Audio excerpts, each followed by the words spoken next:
नमस्कार, lovely एवट channel में आपका स्वागत है। आप देख रहे हैं लवली एवट, मैं संतोष कुमार।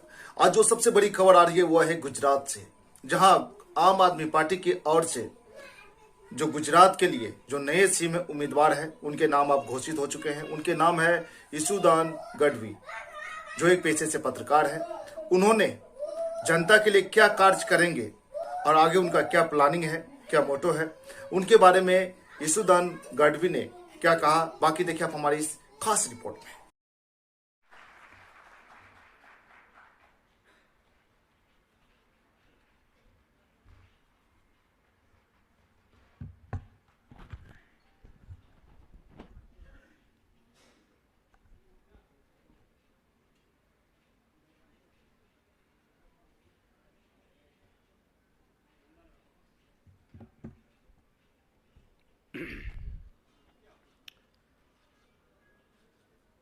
पहला तो सौने नमस्कार।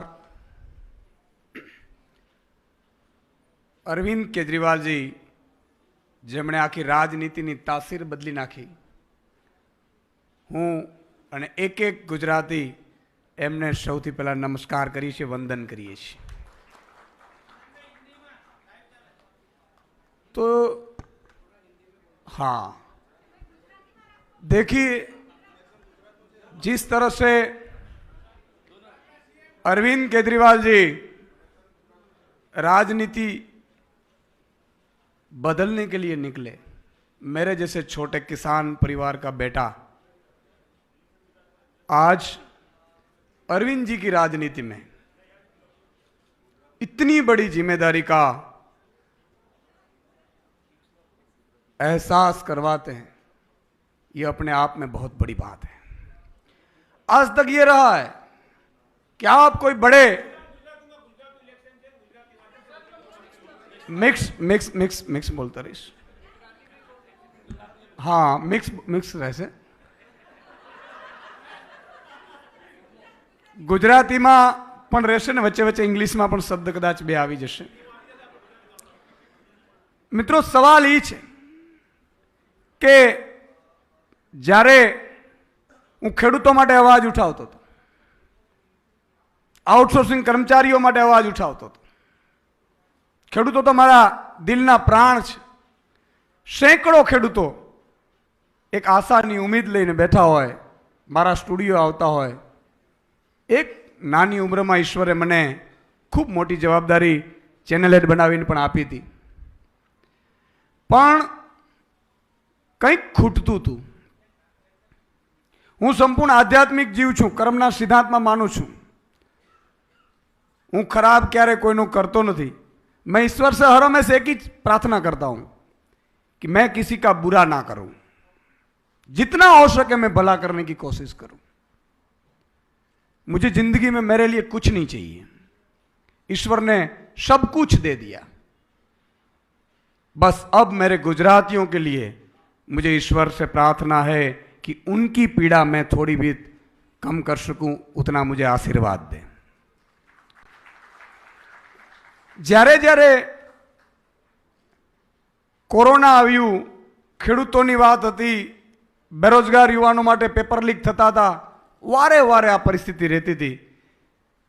અને એક દિવસ મને એવું લાગ્યું કે ઈશ્વરે મને કંઈક વધારે કહેવાનું, કારણ કે હું સેફ નોકરી હતી, સ્ટુડિયોમાં નોકરી હતી।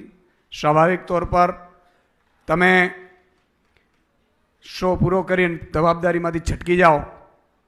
જ્યારે આઉટડોર શો કર્યું ત્યારે પણ हजारों की भीड़ अपने आप आने लगी, और सिर्फ यही कि हमेरा कुछ भला करिए। ત્યારે મેં વિચાર કર્યું કે ટોચ ઉપર હતો, મને ઘણા બધા એવું કહેતા હતા કે તમે મૂર્ખ છો, ટોચ ઉપર છો, પણ જે દિવસે મેં નક્કી કર્યું કે મારે સેફ નોકરી છોડી દેવી છે ને એકવાર મારે જોવું છે કે ખરેખર ગુજરાતની જનતા માટે આપણે શું કરી શકીએ। મેં જ્યારે રાજીનામું આપ્યું, ભાઈ શ્રી ગોપાલભાઈ અને ગુલાબસિંહજી બંને મારી પાસે આવ્યા। अरविंद जी नो फोन आयो कि सुदान आपको राजनीति में आना चाहिए। मैंने कहा कि साहब मैंने तो जिंदगी में मेरे कोई परिवार में सरपंच तक नहीं बना है, और राजनीति में क्यों? तब अरविंद जी ने कहा कि देखो, अगर आप शो चलाते हो, आप आवाज तो उठाओगे, लेकिन ये निर्भर सिस्टम आपको वो काम करके नहीं देगी जो करना चाहते हैं, इसलिए सिस्टम में जाना पड़ेगा। अरविंद जी ने कहा कि देखो, अगर मैं राजनीति में नहीं आता तो आप मुझे बताओ कि क्या दिल्ली की अच्छी स्कूलें होती? आप एक बार स्कूलें देख लीजिए, मोहल्ला क्लिनिक देख लीजिए। मैंने देखा भी, वहां जाकर देखा, और तब मैंने राजनीति में आना नहीं चाहता हूं। राजनीति हर हमेशा अच्छे लोगों की मजबूरी होती है, राजनीति शौक नहीं होता है। और उस दिन अरविंद जी ने भी यही कहा कि देखो, मैं भी इनकम टैक्स कमिश्नर था इस सूडान, मैं भी अच्छी खासी जिंदगी जीता था, लेकिन वो मेरे परिवार तक सीमित होती। आज मैं दिल्ली के लिए कुछ कर सकता हूं। क्यों? महिलाएं के लिए बस सुविधा फ्री कर सकता हूं, अच्छे बच्चे पढ़ते हैं। एक ऑटो वाला बच्चा जब पढ़ के बहुत बड़ा बनता है तो मुझे कितना आशीर्वाद मिलते होंगे। तुझ जैसे लोगों को राजनीति में आना पड़ेगा। और तब मैंने तय किया कि मैं राजनीति करूंगा। राजनीति मेरा शौक नहीं, मेरी मजबूरी है। गुजरात की जनता की पीड़ा मुझसे देखी नहीं गई, इसलिए मुझे आना पड़ा। मैंने पहले भी कहा कि मैं कर्म के सिद्धांत में मानता हूं। मैं कहीं आज तक जब भी मैंने पत्रकारिता की, तब भी मैं मुद्दों की पत्रकारिता करता था। किसानों की एक कॉलम जो न्यूज नहीं छापते थे, मैंने कितने सैकड़ों सौ किए होंगे। किसानों की आवाज बनने की कोशिश की, बेरोजगारों की आवाज बनने की कोशिश की, महिलाओं की जिस तरह से सुरक्षा व्यवस्था है उसकी आवाज बनने की कोशिश की, व्यापारियों की आवाज बनने की कोशिश की, श्रमिक मजदूरों की आवाज बनने की कोशिश की। मुझसे जितना हो पाता था मैंने किया। लेकिन एक लक्ष्मण रेखा होती है, आप वहां न्यूज चला सकते हैं, ऑर्डर नहीं कर सकते। और सिस्टम इतना सड़ा हुआ है कि सिस्टम को साफ करने के लिए, गंदगी साफ करने के लिए आपको गंदगी में उतरना पड़ता है। और तब मुझे अरविंद जी ने कहा कि देखो, गंदगी अगर साफ करनी है तो आपको कीचड़ में उतरना पड़ेगा, चाहे आपको जो भी लोग गालियां दे, मुझे भी देते हैं। लेकिन ये लोग जो गालियां देते हैं ना, वो पॉलिटिकल पार्टी वाले होते हैं। जनता कभी गालियां नहीं देती, वो तो सिर पे बिठाती है। मुझे भी दिल्ली में देख लीजिए आप। और तब मैंने तय किया कि मैं राजनीति में आऊंगा। आज मेरी माता जी यहां बैठी है।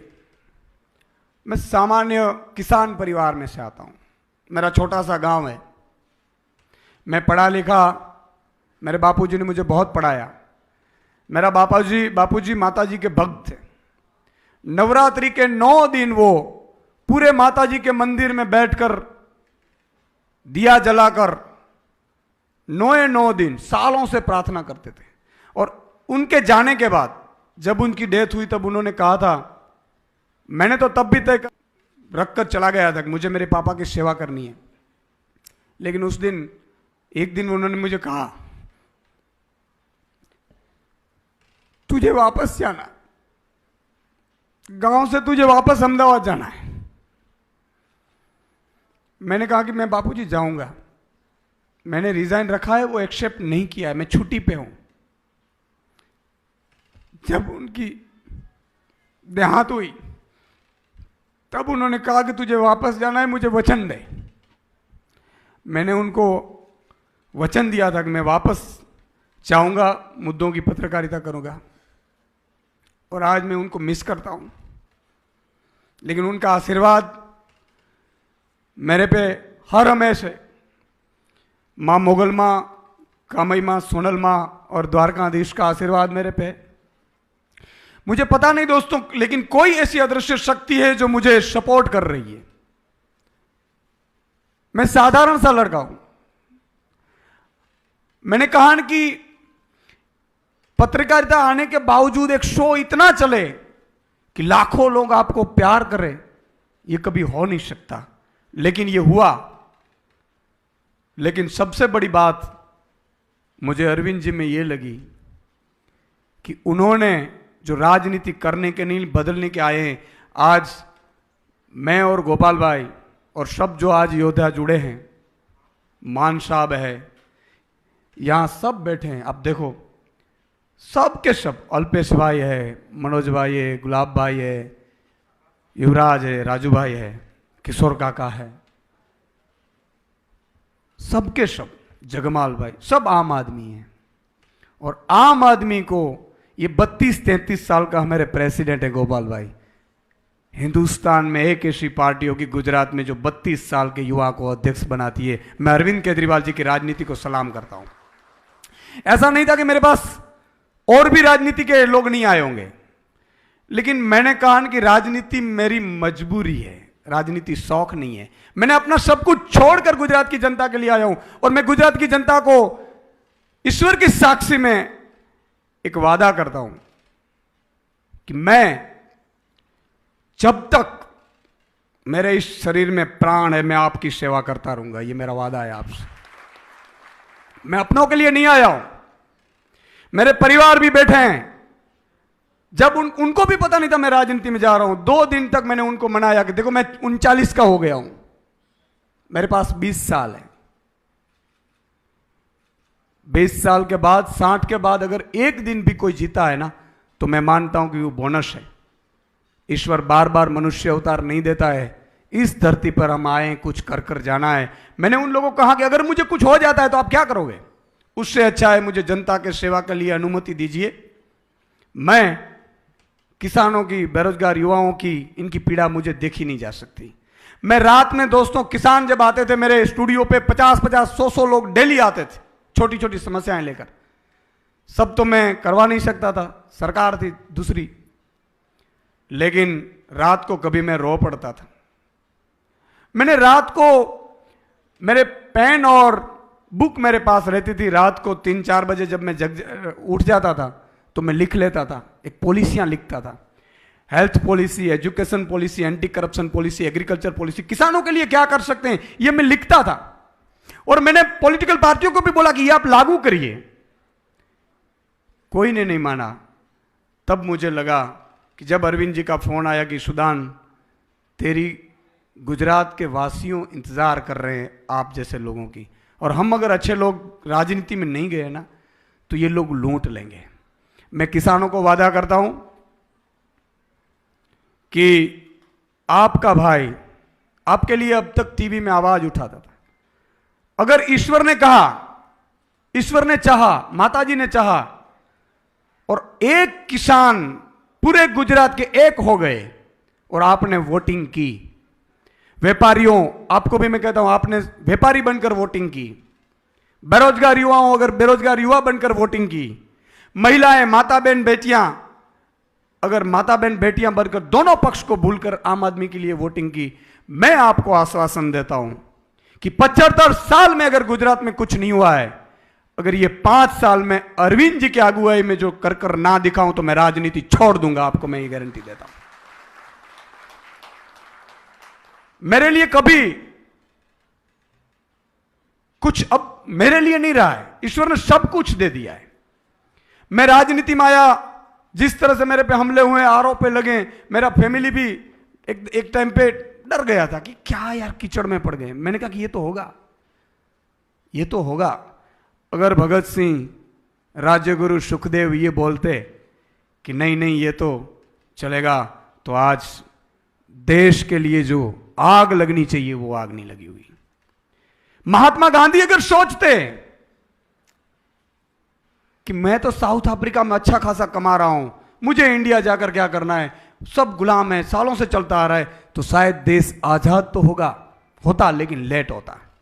सरदार वल्लभ भाई पटेल अगर ये सोचते कि मुझे क्या है, तो मैं मानता हूं कि देश जिस दिन आजाद होना चाहिए था तब नहीं होता।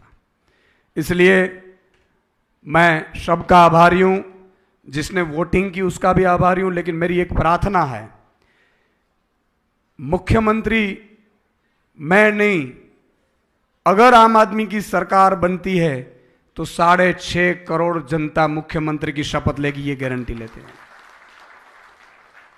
और अरविंद जी एक ऐसे नेता है हिंदुस्तान में, काम की राजनीति से वोट मांगते हैं। भ्रमित मत होना, अरविंद जी को गालियां देते हैं, मुझे गालियां देते हैं, गोपाल भाई को देते हैं लोग, पॉलिटिकल पार्टी वाले, उससे कोई फर्क नहीं पड़ रहा है। लेकिन मैं आम जनता को एक हाथ जोड़कर विनती करता हूं, किसानों को हाथ जोड़कर विनती करता हूं, आपको बिजली नहीं मिल रही है, पानी नहीं मिल रहे हैं, भाव नहीं, दाम नहीं मिल रहे हैं, एक बार मौका दीजिएगा। अगली दिवाली अगर आपको दाम नहीं मिले ना, तो लात मारकर आम आदमी पार्टी को निकाल देना, यह मेरा वादा है आपके पास। व्यापारियों को जिस तरह से डराया जाता है, परेशान किया जाता है, छोटे उद्योगों को, मुझे पता है जीपीसीबी से नोटिस जाए, फिर पॉलिटिकल पार्टी वाले बोलते हैं नोटिस आया है, सेटिंग कर दूं क्या? मैं उद्योगपतियों को, छोटे उद्योगपतियों को गारंटी देता हूं, आपने अगर गलत नहीं किया ना, तो किसी की ताकत नहीं आपको नोटिस भेज सके, ये जिम्मेदारी हमारी रहेगी साहब। देखो व्यवस्था कैसी होनी चाहिए। आज अमेरिका, जापान, ये देश आगे क्यों है? हम 75 साल से हम ये भुगत रहे हैं, गरीब है, 80 करोड़ जनता गरीब है देश की। क्यों दोस्तों? इसलिए है कि अगर मैं पॉलिटिकल सत्ताधीश पार्टी में हूं, उसको सपोर्ट करता हूं, तो चाहे मैं जितना भी चाहे गलत काम कर लूं, करप्शन कर लूं, मुझे कोई ईडी इनकम टैक्स नहीं आता है। अगर मैं विपक्ष में हूं, कुछ भी ना करूं, तो भी ईडी इनकम टैक्स उठाकर ले जाते हैं। सिस्टम में ऐसी नहीं होनी चाहिए। अरविंद जी और हम वादा करते हैं आपको, गुजरात की जनता को, कि अगर आप सच्चे होंगे तो आप हमारे खिलाफ भी होंगे ना, तो भी कोई ऑफिसर औकात नहीं है आपको डराने के लिए आपके घर पे आए, दुकान पे आए। और आप अगर गलत होंगे तो मेरा भाई भी होगा ना, या आम आदमी पार्टी का कोई मंत्री भी होगा ना, वो भी जेल में होगा। ऐसी कानून व्यवस्था लाएंगे। लेकिन एक बार भ्रमित होने से पहले एक बार ये सोच लीजिएगा, दूसरी पार्टियां ने क्या किया है आपने देख लिया है। आज मैं आह्वान करता हूं पूरे गुजरात को, भाजपा के पन्ने प्रमुख को आह्वान करता हूं, कांग्रेस के कार्यकर्ताओं का आह्वान करता हूं कि एक बार हिंदुस्तान में गुजरात से बहुत बड़ा बदलाव होने जा रहा है। आप इसका सहभागी बनिए। अभी देखो मोरबी में जो दुर्घटनाएं हुई, मैं ये मान रहा हूं कि दुर्घटना हुई, उसके बाद कार्यवाही क्या हुई। सूरत में तक्षशिला कांड हुआ, 22 बच्चे जिंदा जल गए, कार्यवाही क्या हुई। मैं ये मान रहा हूं कि अगर भाजपा को वोट देंगे तो आप मानकर चलना कि आप भी उस पाप के भागीदार हैं जो इन्होंने कांड किए हैं। इसलिए मैं सबको आह्वान करता हूं, आज इस बार पार्टी भूल जाइए, आपके बच्चों के लिए वोट करना, आपके भविष्य के लिए वोट करना। और एक मौका ही मांग रहे हैं 5 साल में, और क्या है। 75 साल तो दे दिए, 5 साल और उनको दे देंगे तो कोई फर्क नहीं पड़ेगा उनको। लेकिन अरविंद जी हिंदुस्तान में एक ऐसे नेता है, मैं आपको बताना चाहता हूं, आज मैं उनका कायर क्यों हूं। वो मेरे सिर्फ ना ही गुरु हैं, पॉलिटिकल गुरु सिर्फ नहीं है, मेरे बड़े भाई है, मेरे परिवार जैसे। उन्होंने 2015 में कहा था दिल्ली वासियों को, मुझे एक मौका दीजिए, अगर अच्छा काम ना करूं तो मुझे निकाल दीजिएगा। 2022 में हिंदुस्तान में एक ऐसा नेता था, उन्होंने कहा कि मैंने आपके बच्चों के लिए, आपके लिए अच्छा काम किया हो तो मुझे वोट देना, बाकी दूसरी पार्टियों को दे देना। कौन कहता है साहब? और अगर हमने काम की राजनीति को वोट नहीं दिया ना, तो अरविंद जी से दोबारा कोई नेता काम की राजनीति को लेकर वोट मांगने नहीं आएंगे, अपने को झगड़ा कर वोट ले लेंगे। तो मेरी आपसे विनती है कि नाम पर पहली बार ये नई राजनीति होने जा रही है। आपके अच्छे बच्चों को लेकर स्कूल बनाना, अस्पताल बनाना, ये सब काम 5 साल में इतना करेंगे। भगवत मान साहब देखिए, 7 महीने के अंदर यहां वोट मांगते हैं तो काम पे वोट मांगते हैं कि मैंने 49 लाख पंजाब वासियों का अगर लाइट बिल, बिजली बिल 0 कर दिया है तो मुझे वोट देना। ये होती है काम की राजनीति, ये आम आदमी की, अरविंद केजरीवाल जी की राजनीति है। और दूसरे पार्टी वाले आएंगे, बोलेंगे मैं आपकी कास्ट का हूं इसलिए वोट दे। लेकिन एक बात आप तय कर लेना, आपकी कास्ट का होगा तो 1 मार्च से बिजली बिल देने नहीं आएगा, आपका भाई भी नहीं आएगा।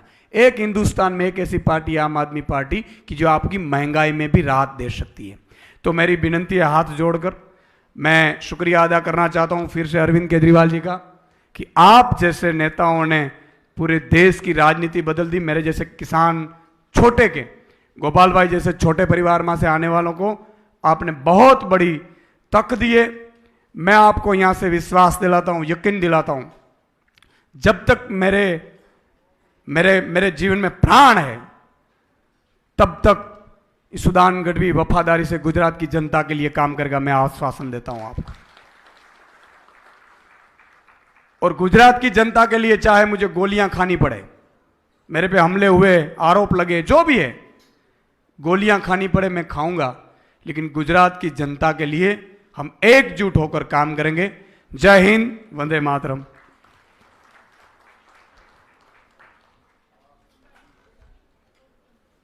આવે આવે ચાલુ છે હજી. ગુજરાતમાં આમ આદમી પાર્ટીનો પાયો નાખનાર એક માણસથી શરૂ થયેલી પાર્ટી આજે ગુજરાતની અંદર સૌથી મજબૂત અને શક્તિશાળી વિકલ્પ તરીકે ઉભરી આવી છે. એના પાયામાં યોગદાન આપનાર આદરણીય શ્રી કિશોર કાકા દેસાઈનો હું ખૂબ ખૂબ આભાર માનું છું.